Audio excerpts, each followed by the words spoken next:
Welcome to the Sisterhood of Sweat. Today's guest is Jess Glazer. Jess is a full-time entrepreneur based in Manhattan. She is an online business coach as well as a celebrity personal trainer. After 8 years teaching elementary school, Jess left her 9-to-5 to pursue her many side hustle gigs as full-time impact. At the end of the day, her biggest passion is teaching. Jess is the creator and coach for Empower You University, an online course where she helps burnout fit pros build profitable online businesses in the pockets of their day so they can stop living that 5 to 9 hustle and grind.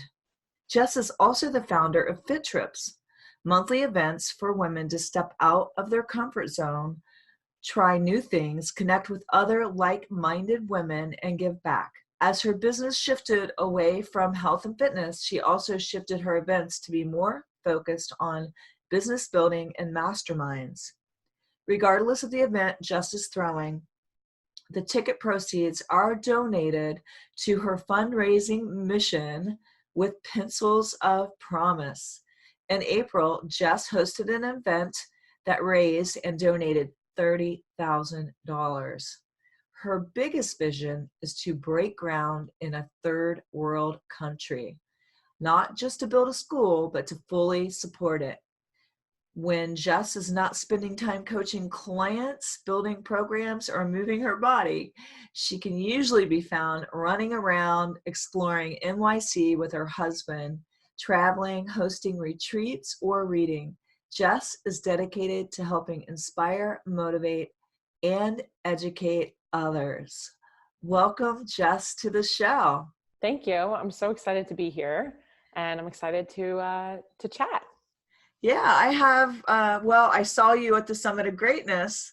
We've reconnected, but we used to compete in the same organization. So that's how I met Jess in the first place.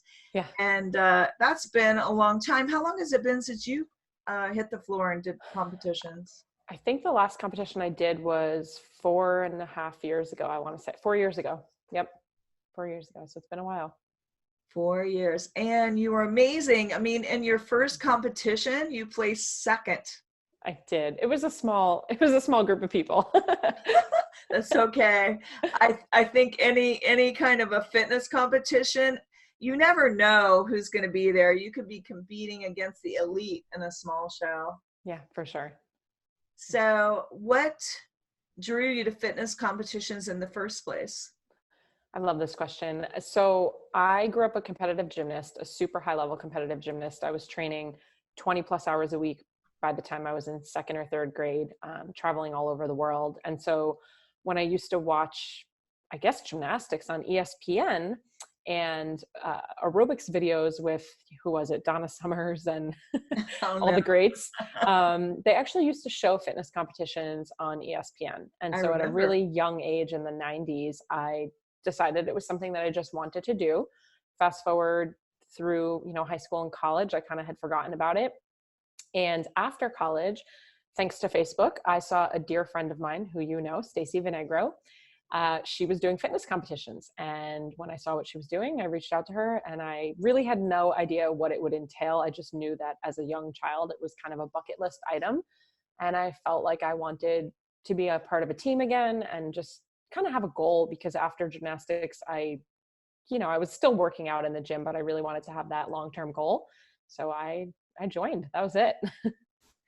I think it's hard if you put your heart and soul and all that work ethic into something to just stop doing it. Yeah. Oh, for sure. It's part of my identity. Yeah. We're going to dive into that whole thing. So as you were younger and you were doing gymnastics, you were running around in a leotard, you suffered from an eating disorder. Can you explain to the listeners what that was all about and how you got through it? Sure. I think, especially in the day and age we live in, I think disordered eating is really common, especially for women and certainly in certain sports. I did have a full-blown eating disorder. So it started in about 8th grade.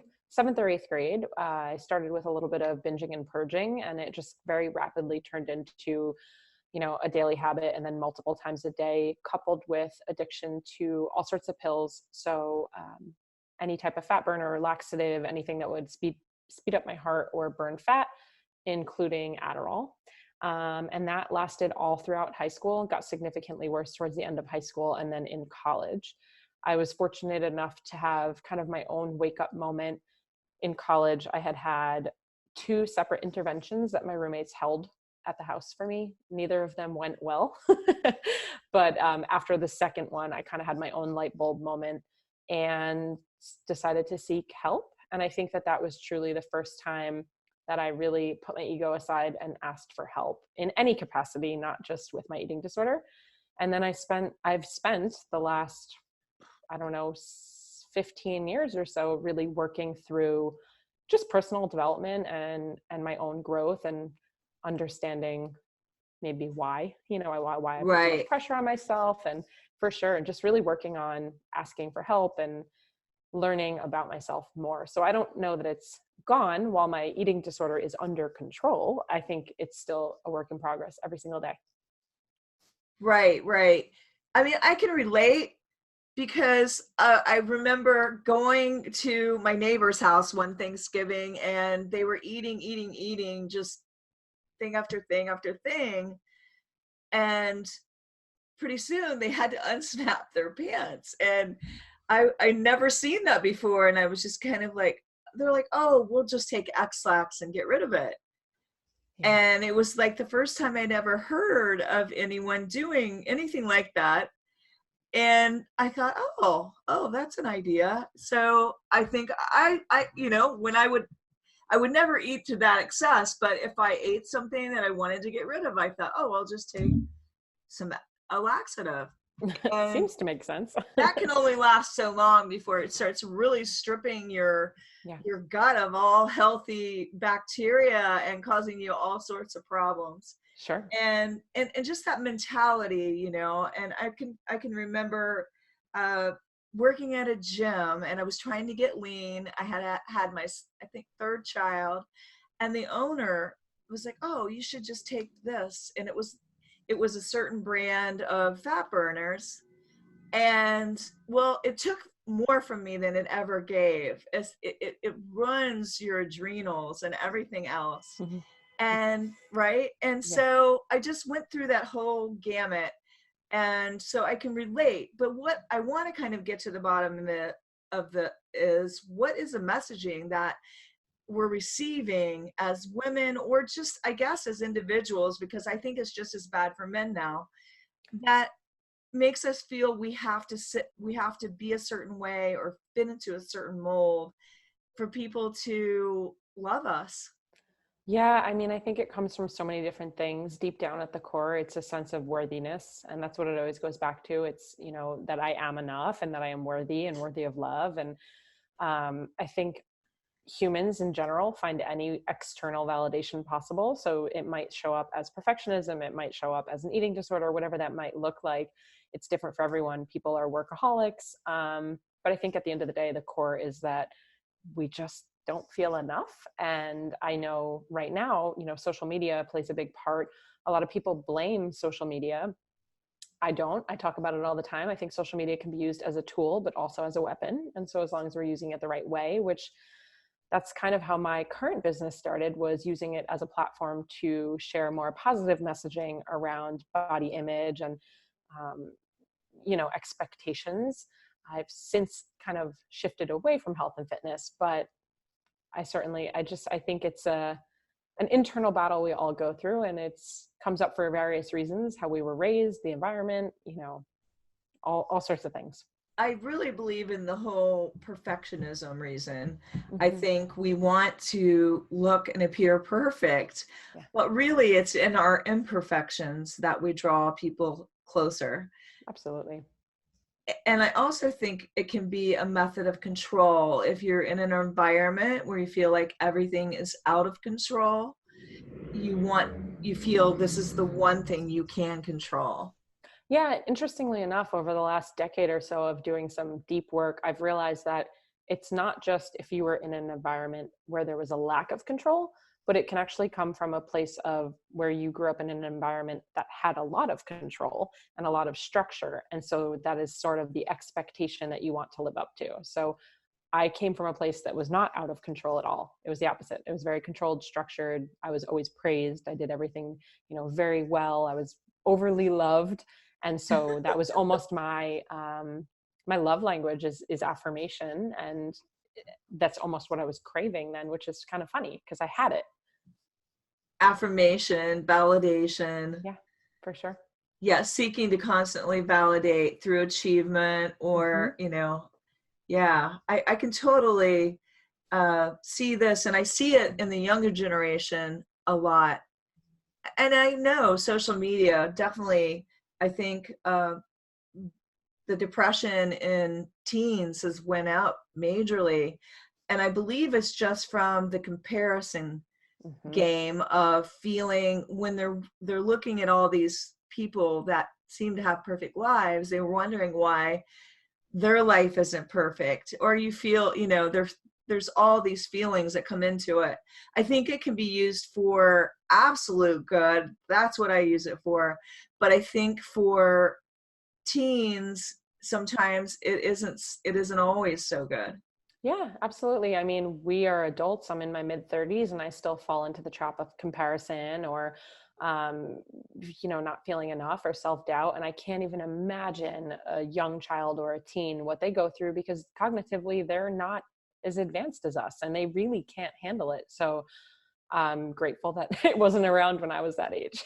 Well, I really feel like a lot of hateful things have happened to teens through social media. And what a weapon. Like you said, it could be a weapon or you could use it for good. So I just think that's it's an interesting topic. I just kind of want to also say you taught school for a while. I did. Tell us about that journey. Sure. So I actually went to college for my doctorate of physical therapy.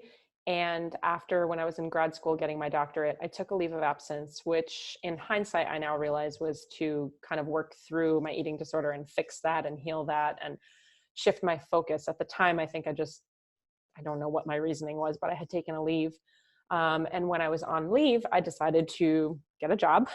So I had gotten my teaching degree, quote unquote, to fall back on while I was getting my doctorate. And so I had applied to a school district and I got the job. I spent 8 years teaching elementary school phys ed and health. I loved I love teaching. I loved teaching and I love my students. What I was doing on a daily basis was amazing. I was, it was great. It felt super aligned because I had already been a personal trainer and group fitness instructor. Right at the end of high school, I started training clients. And so I was already doing that. And so teaching allowed me the space to train for fitness and bodybuilding competitions, as well as at the time I was doing network marketing and I had a side hustle and I could see clients and do boot camps and stuff after school. So it worked. It worked for a while until it didn't. And I just wasn't feeling fully fulfilled. And just to bring it back to social media for just a second, I had hundreds of students. I was the only phys ed teacher in the school. We had about 320 students per year, and I taught K to 5. So I've had hundreds of students over the years, and many of them and many of their parents actually follow me on social media, and I still talk to many of my students. I still see them. I go back to the town I used to teach in. I've done workshops for their Girl Scout program. I've gone to, different sporting games and stuff. I've actually met up with students and their parents here in New York City over the summer when they come in to do a Broadway show. So I have a great relationship with many, many, many of the families that I worked with. And I feel very responsible to be responsible on social media. So one thing you'll notice is I do not curse ever. I will not curse. The content I put up is always very tasteful. There to teach. That's what I'm doing. And I love interacting with my students on social media. I love being a role model from them. I've gotten messages of students who have, applied to be a teacher or applied to college to be a physical therapist, and they'll message me and it's the best feeling in the world. And I've actually, since leaving teaching 2 years ago, I've still written letters for my students when they're applying to colleges. And it's the coolest thing. So tell me, I mean, it's really hard because I think a lot of people out there may be in careers that they're not fulfilled, but there's the trap of the income versus the lifestyle. What gave you the courage, and what was the catalyst for you to leave and do what you're doing now? I love this question because there was an actual aha moment, and I've shared this story on stages and podcasts before.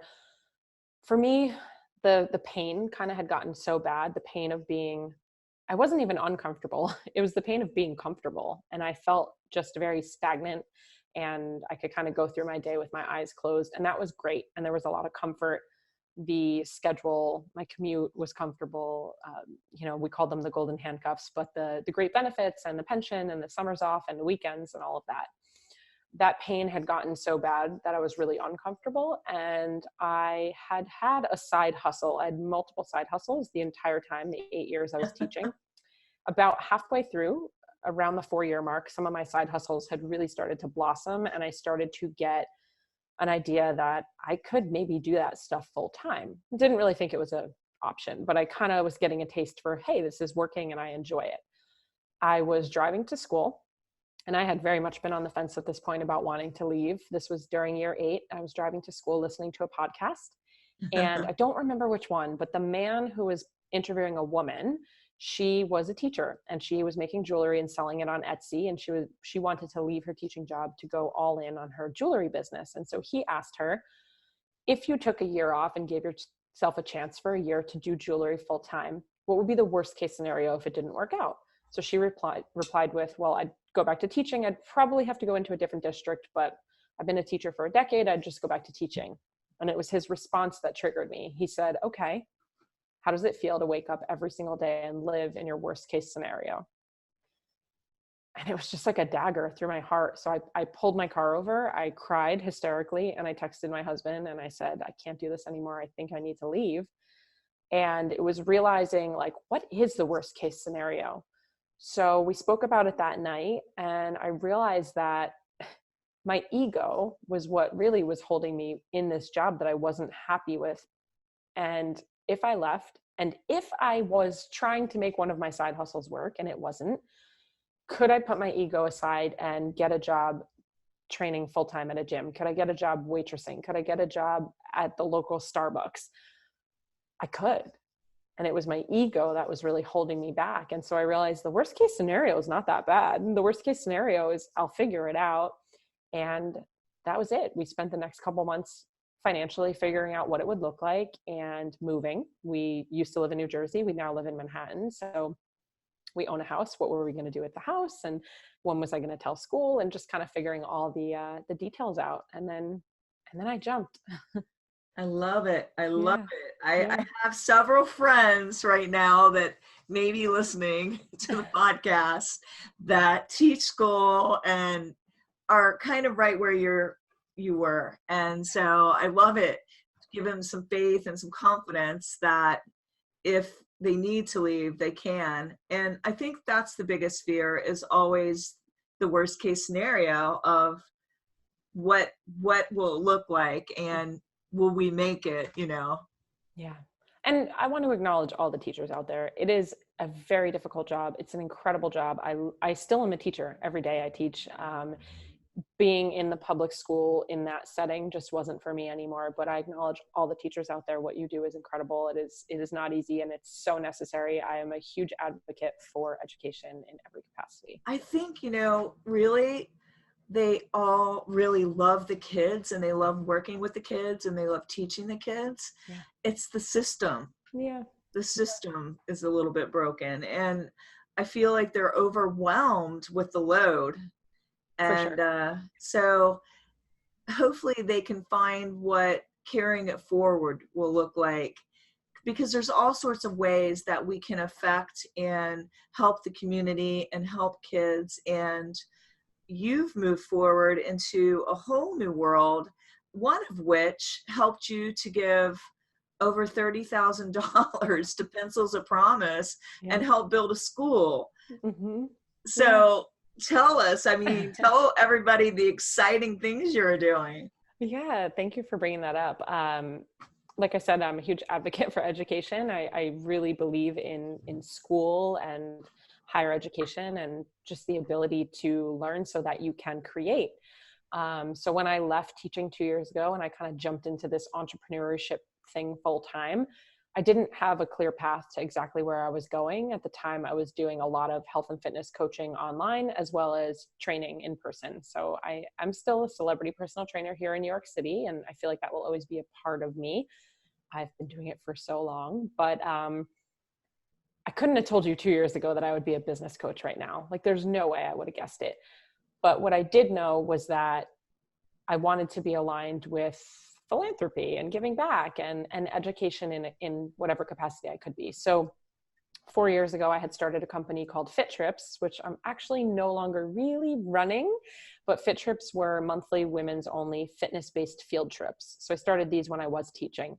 And every month I would rent out a studio here in New York or Boston or whatever local area.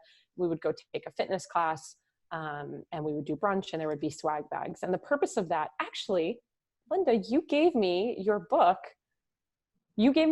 as part of the swag bag giveaway from one of the very first Fit Trips I did. And I gave those out to girls. Oh my gosh, so funny, full circle. We always would do a charitable piece. So we would pick a different charity every single month, and a portion of the tickets would go to that particular charity. And it was kind of from the women that were there. So if someone was feeling pulled to one organization or charity, we would do that. And the following month, we'd pick another. And so last year, as my business and vision started to shift more into business coaching and hosting more workshops and learning rather than just like connecting with like-minded women, I decided I would make a much bigger impact if I gave to one charity. So if we went a little bit deeper versus wide, and so we can make a bigger impact donating to one charity. So when I sat down to think about what that charity would be, it was an absolute no-brainer. I've seen from many of my mentors that they were involved with Pencils of Promise. I had read Adam Braun's book.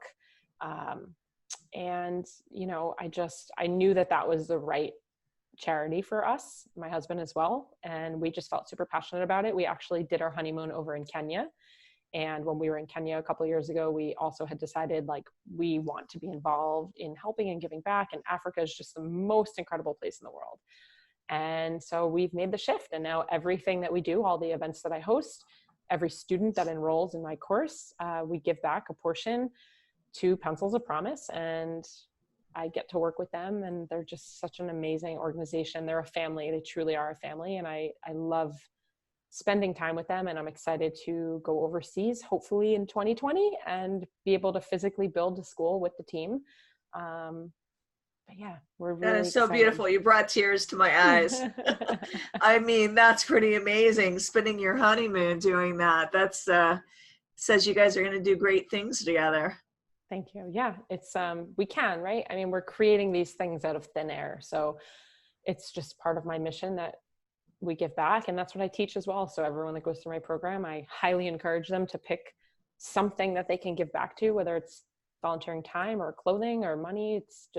It's really important that we do that. I love that, because you're living a life full out. And I think a lot of the times we're afraid to follow that calling that we have in our heart.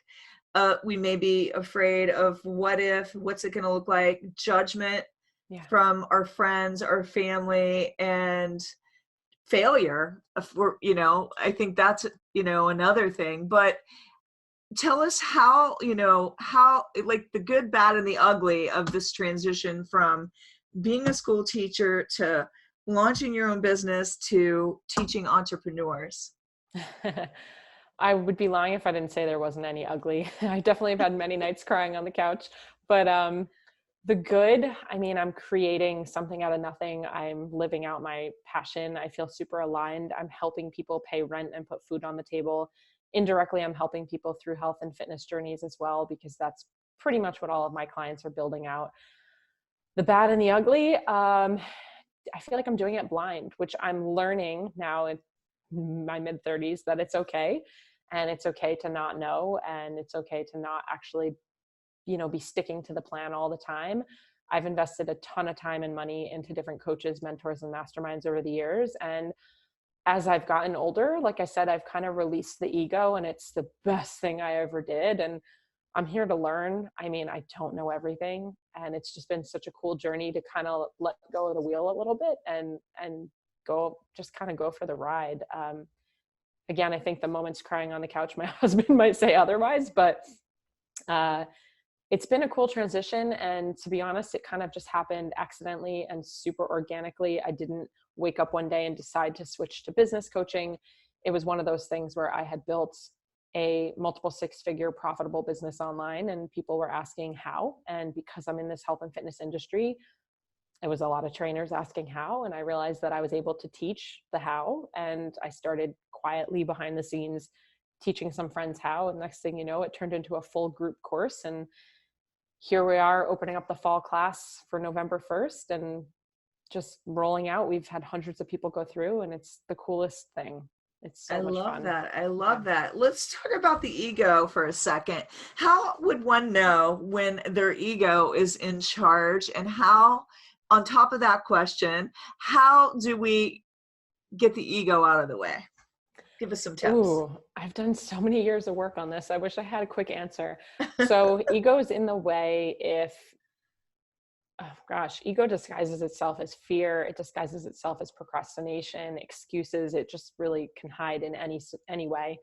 But if you are not asking for help and you know you need help, if you're saying you're right even though you're wrong, if you're showing up in a way that's not authentic to yourself, I mean, those are ego-driven things. If you're doing something for external validation, that's ego. If you're looking for external reward or praise, that's ego as well. And it's so funny. I quote him all the time, literally every podcast and every stage I've spoken on. But our mutual friend and mentor, Chris Harder, a couple years ago had said somewhere, I don't even know where at this point, he said, ego is your biggest overhead.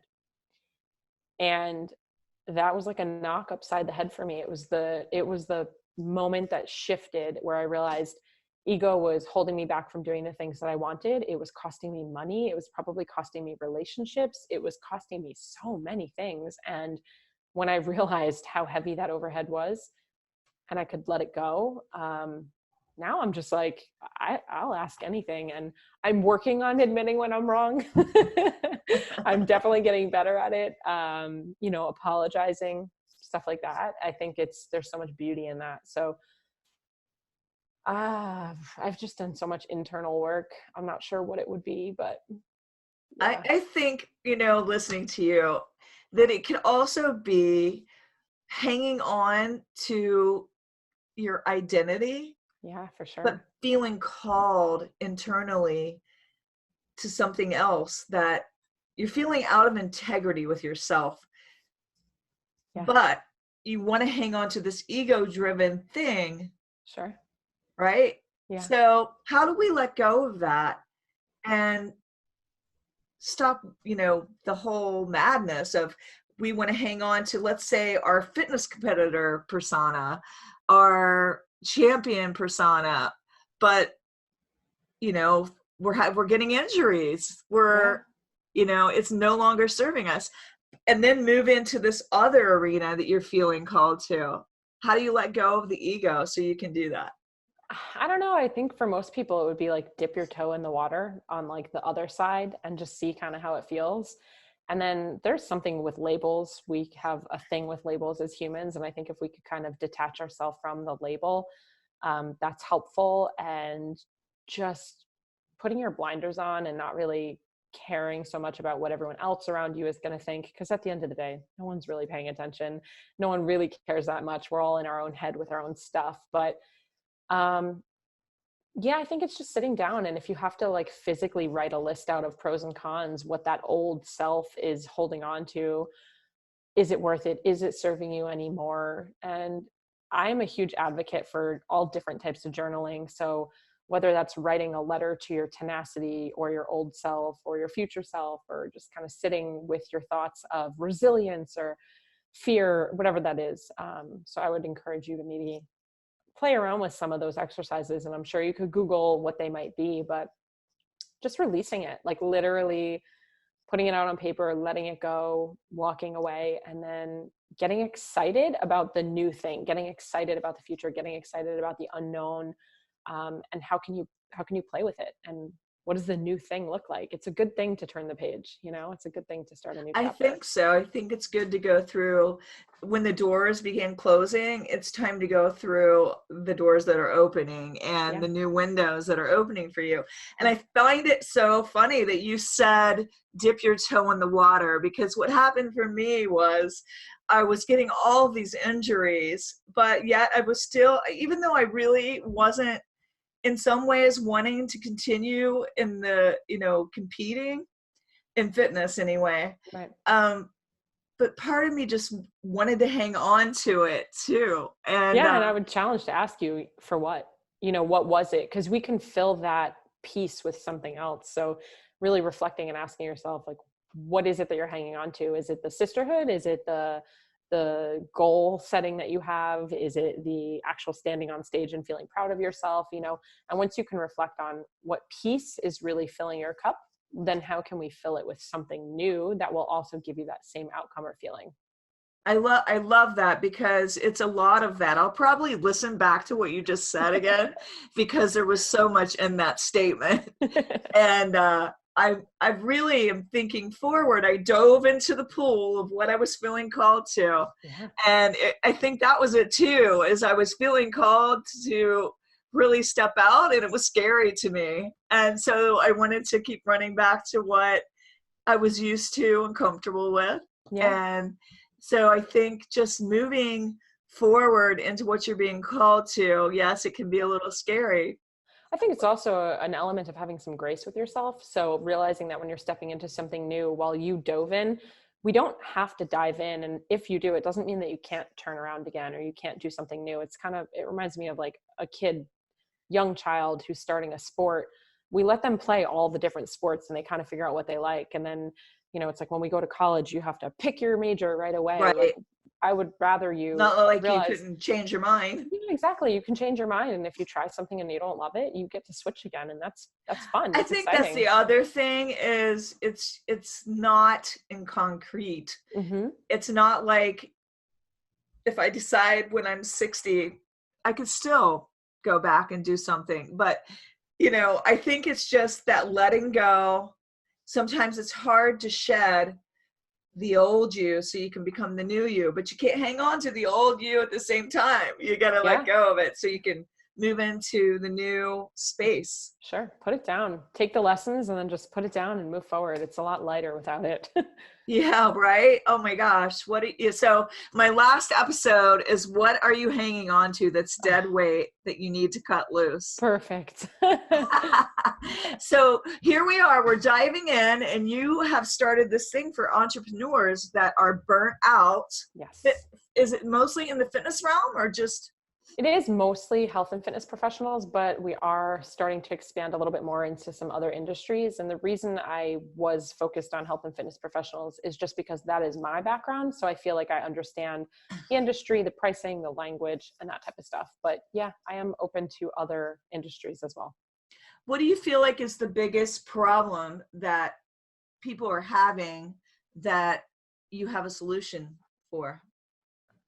I think people specifically, I can get into fit pros and then just people in general, but fit pros often, any sort of trainer or group fitness instructor, you're working a ton of hours. You're working on hours that are opposite the normal schedule. So you're up at, 5 a.m. with clients until about noon. And then you have a couple hours off in the middle of the day, and then you're back to work until about 9 at night.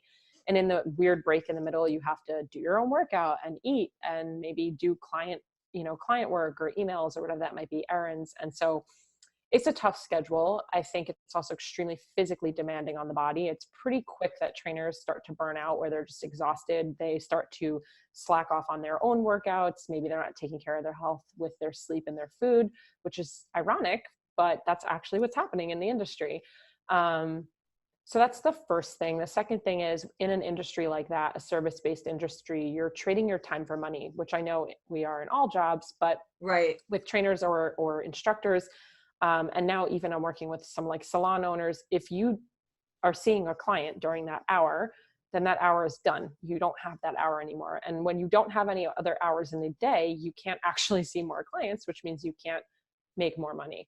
And so bringing online business into your arsenal will allow you to impact more people, which in turn will create more income for you. So it's understanding really how to diversify where your money's coming from, bring in other streams of revenue, and monetize on social media, which is a thing that, especially in, again, the health and fitness field, we have to use social media. I mean, half of the studios here in New York require you to use it. A lot of them require you to have a certain amount of followers or expect you to. And so if you're already doing it and you're already promoting yourself, why not do it with intention, right? And why not do it in a way that's going to generate leads that are your ideal client? It's going to convert to sales. And if you're putting in the work, honestly, to write a 30-minute post, how can we convert that into a client, into sale? And just being able to trade less time for money and make a bigger impact. So that's kind of where it all stemmed from. I love it. This is good stuff. And I know a ton of you listening are going to want to dive in and find Jess's course online. Where is that? Where can they get signed up for your course? Sure. So we're actually open for enrollment right now. The next class starts on November 1st. So we're open for the next 2 weeks. And it's a 12-week course. I can tell you all about it, but you can find out. I'm most on Instagram. I hang out on Instagram the most. So I'm at jess.glaser. There are tons of highlights there. You could see client testimonials. You can see about the course program. I'm on stories all day. You can also head over to my website, which is jessglaser.com. And there's a whole page about Empower University there as well. And you also had a giveaway for the audience. What was that? Yeah, I would love to gift your listeners with a mini training that I do that I normally sell. And it's just to really prioritize yourself and master your schedule. So it's called Google Calendar Guru, and it teaches you really how to schedule your day, and then also gives you some tips and tricks and hacks on Google Calendar. So if you're not familiar with some of the things a lot of people are not familiar with, little add-ons that you could use in Google Calendar to really master your time and make sure that you are making time for yourself. And if you are an entrepreneur running your business, it is very helpful. Yeah, right. Well, managing your time is everything, because you're either doing too much or you're not managing it correctly. So you're getting nothing done. Sure. Yeah, absolutely. So we go through time blocking, batch working, Pomodoro technique, all sorts of cool stuff. I love it. I love it. And let's just talk a little bit about, you're doing really cool things for Shape too. How did you ever get into that? Shape magazine? Yeah.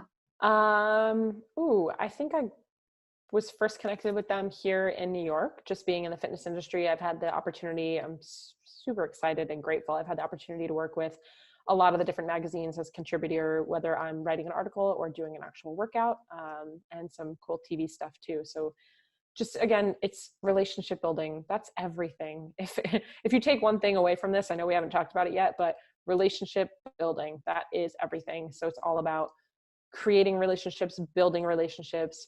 What can you give? What value? What can you provide for other people? We need to switch off that feeling of getting. Right. Yeah. Instead of always having like an agenda. Yeah. And not really thinking clearly about what it is you want to accomplish. Yeah. And also, what are you giving? How are you serving? Sure. Versus always, what can I get from this person? Yeah. Yeah. And that's, I feel like a target on their back, Absolutely. Yeah. You have to lead with that value, that give. And that's something we talk about in sales all the time. It's not about getting a sale or making a sale. It's giving and cultivating a relationship. So I'm not 100% sure how I was first connected with them. It was definitely through the fitness industry, but I've been able to do some cool work with them for sure. I love some of your stuff. And you guys will have to check Jess's page out. Is it Jess Glaser? Yes. I was looking at the one where you had a ladder and you were doing all these cool drills with a band and, all kinds of cool things for Shape.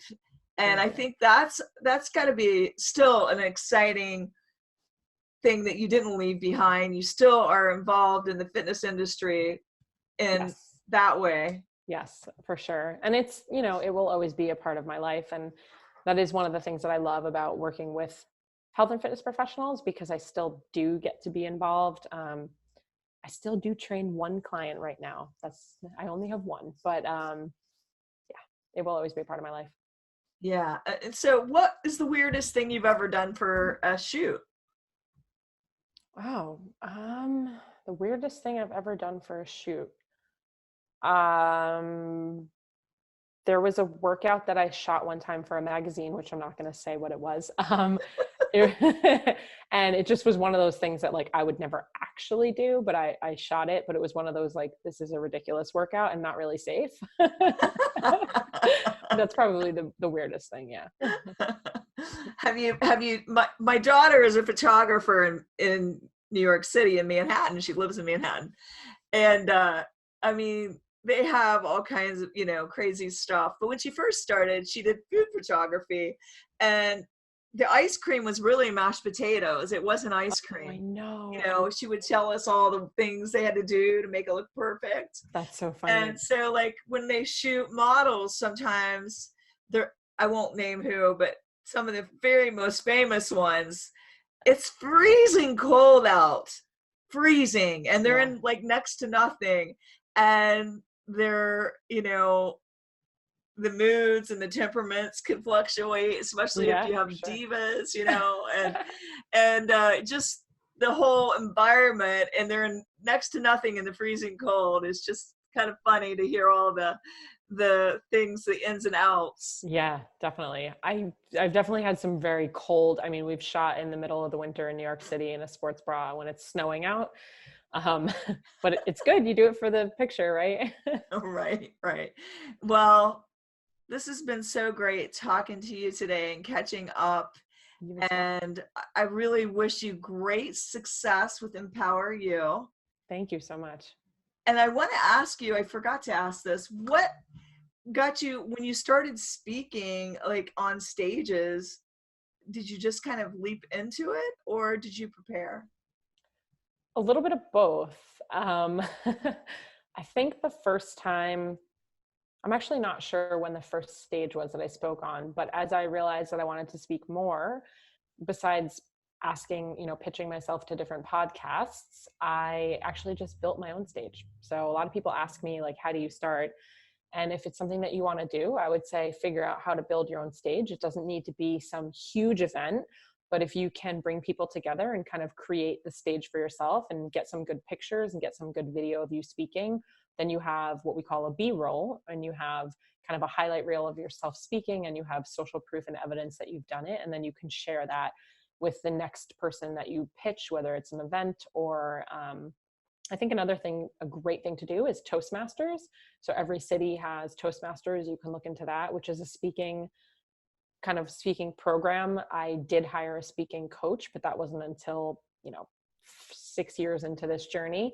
And just practicing, like putting yourself out there and practice. I mean, speak on your Instagram, please, people. If you want to speak on stages and you're not speaking on your Instagram stories, then we need to back it up and, start filming some IGTVs, get on lives on Facebook, put up a YouTube channel. Like, you have to practice for sure. I love that. I love that. And it's great. Build your own stage. Yeah. I think that's great advice, because I think speaking to the people right in front of you is a lot less overwhelming than thinking of yourself on a stage like Mel Robbins. Yeah. Yeah. I think a lot of the time when people think about doing something, they visualize it to the extreme. And when you just break it down like that, I think that makes it easier for everyone out there to realize that there are simple steps that you can take. Yeah, for sure. You have to kind of reverse engineer and then put the time in, because the people that we're looking at and admiring are usually, 10, 15, 20 steps ahead of us, but they didn't start there. So we have to just remember, what does it look like from the beginning of the journey? Well, I love it. I have loved watching your fitness career evolve to where you are now. And what would you say your why is? Oh, geez. My why. I have so many. Right now, it is just to be able to take care of my family and my friends in a way that is easy and flows. So whether that's time freedom or financial freedom, to be able to just spend time with them and yeah, just be able to say yes, and not stress over things that I used to stress over, be able to give back to my parents, give back to other communities, and just use this platform and my voice for good. I love it. I love it. What are 3 simple tips you can leave with the audience today? Ask for help. Hire a coach. No matter what it is, fitness, business, doesn't matter. Ask for help, hire a coach, and find a group, find like-minded people that could support you, that understand and get what you're going through. You need a community. I love it. Thank you. I really just want to acknowledge you for being so brave to leave your teaching career behind, overcoming your eating disorder, and also it's brave again to share with everybody out there. Somebody listening may need to hear about this today, because I think it's something that we hide. Yeah. And just diving into new ventures with fervor and being successful. Yeah. Well, Linda, thank you so much for having me. Thank you for just being a friend all these years. And I love that we get to see each other every year at Summit. And I'm excited. I love watching what you're doing and just super inspired. So thank you. Thank you. And thanks everybody for listening to the Sisterhood of Sweat.